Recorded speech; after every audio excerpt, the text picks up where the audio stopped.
നമസ്കാരം. Income tax return file ചെയ്യാനുള്ള last ഡേറ്റിനെ കുറിച്ചാണ് ഇന്നത്തെ ഈ വീഡിയോയിൽ പരാമർശിക്കുന്നത്.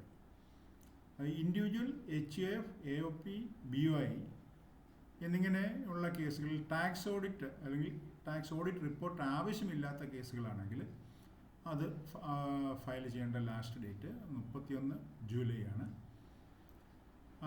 എന്നാൽ ഈ ബിസിനസ് കേസുകളിൽ ടാക്സ് ഓഡിറ്റ് റിപ്പോർട്ട് ആവശ്യമുള്ളത് ആണെങ്കിൽ അത് 31 ഒക്ടോബർ 2024 അതുപോലെ തന്നെ ട്രാൻസ്ഫർ പ്രൈസിംഗ് റിപ്പോർട്ട് സമർപ്പിക്കേണ്ട കേസുകൾ, അതായത് ചില സെർട്ടൻ ഡൊമസ്റ്റിക് ട്രാൻസാക്ഷനും ഇൻ്റർനാഷണൽ ട്രാൻസാക്ഷനും ഒക്കെ നടത്തിയിട്ടുള്ള സ്ഥാപനങ്ങളോ ആണെങ്കിൽ അവരുടെ ലാസ്റ്റ് ഡേറ്റ് 30/11/2024.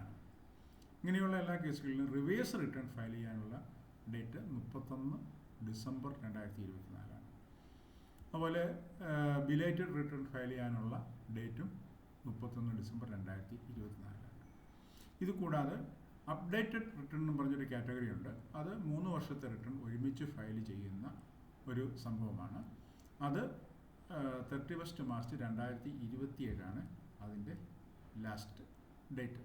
ഇത് സാധാരണഗതിയിലുള്ള ഡേറ്റ്സാണ്. എന്തായാലും ചില പ്രത്യേക സാഹചര്യങ്ങളിൽ എപ്പിഡമിക്സ്, എമർജൻസി, ഫ്ലഡ്സ്, അതായത് നാച്ചുറൽ കലാമിറ്റി, അങ്ങനെയൊക്കെയുള്ള സന്ദർഭങ്ങളിൽ ഗവൺമെൻറ് ഈ ഡേറ്റുകൾക്ക് മാറ്റം വരുത്തി കാണാറുണ്ട്. അപ്പോൾ ഇതിനെ റിട്ടേൺ ഫയൽ ചെയ്യുന്നതിന് വേണ്ടിയിട്ടോ ഇതിനെ സംബന്ധിച്ച് എന്തെങ്കിലും സംശയങ്ങളോ സഹായങ്ങളോ ആവശ്യമുണ്ടെങ്കിൽ നിങ്ങൾക്ക് 8547001015 എന്ന നമ്പറിൽ നിങ്ങൾക്ക് വാട്സപ്പ് ചെയ്യാവുന്നതാണ്, കോൾ ചെയ്യാവുന്നതാണ്. ഞങ്ങൾ വന്ദന കൺസൾട്ടൻസി സർവീസ് എന്ന പേരിൽ income tax related, income tax, GST എന്നിങ്ങനെയുള്ള എല്ലാ ബിസിനസ് ആൻഡ് മാനേജ്മെൻറ്റ് സൊല്യൂഷൻസും ഡീൽ ചെയ്യുന്ന ഒരു സ്ഥാപനമാണ്. നമസ്കാരം.